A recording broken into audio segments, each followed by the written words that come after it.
नमस्कार बच्चों, जो बच्चे क्लास 10th में आ गए हैं और 2026 में बोर्ड परीक्षा देने वाले हैं उनके लिए मैं लेके आया हूँ मोस्ट इम्पॉर्टेंट जीवन परिचय सूरदास जी का, जो कि प्रत्येक वर्ष बोर्ड परीक्षा में पूछा जाता है।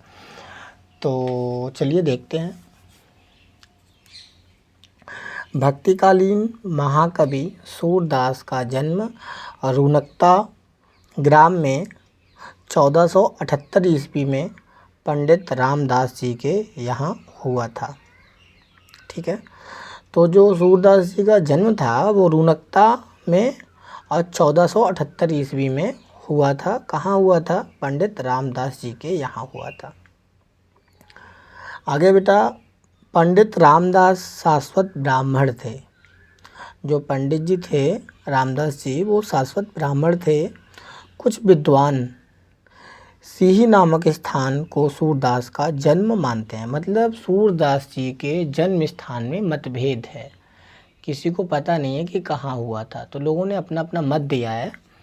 ठीक है, तो कुछ विद्वान सिही नामक स्थान को सूरदास का जन्म मानते हैं।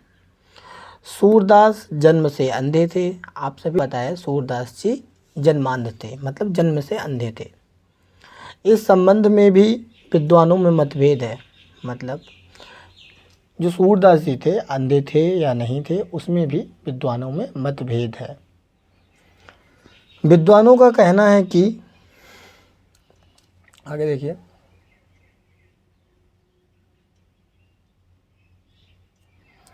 बाल मनोवृत्तियाँ एवं चेष्टाओं का जैसा सूक्ष्म वर्णन सूरदास जी ने किया है। मतलब सूरदास जी ने क्या किया है, बाल अवस्थाओं, छोटे छोटे बालक या श्री कृष्ण जी के बारे में आपने उसमें बताया है।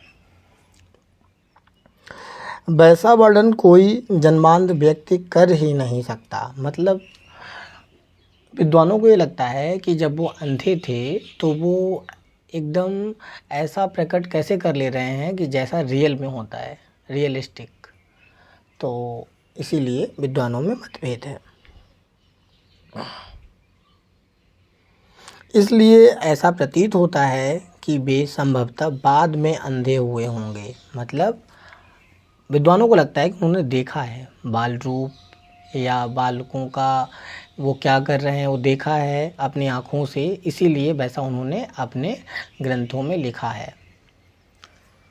सूरदास जी एक बार वल्लभाचार्य जी के दर्शन के लिए मथुरा के गऊ घाट आए और उन्हें स्वरचित एक पद गाकर सुनाया।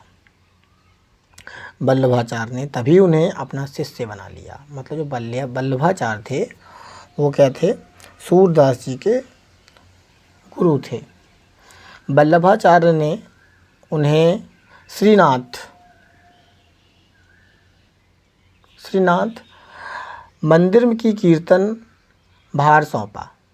मतलब जो श्रीनाथ जी थे उन्होंने उनको सूरदास जी को मंदिर में कीर्तन का भार सौंपा। तभी से वह मंदिर उनका निवास स्थान बन गया। सूरदास जी विवाहित थे। मतलब सूरदास जी की शादी हुई थी।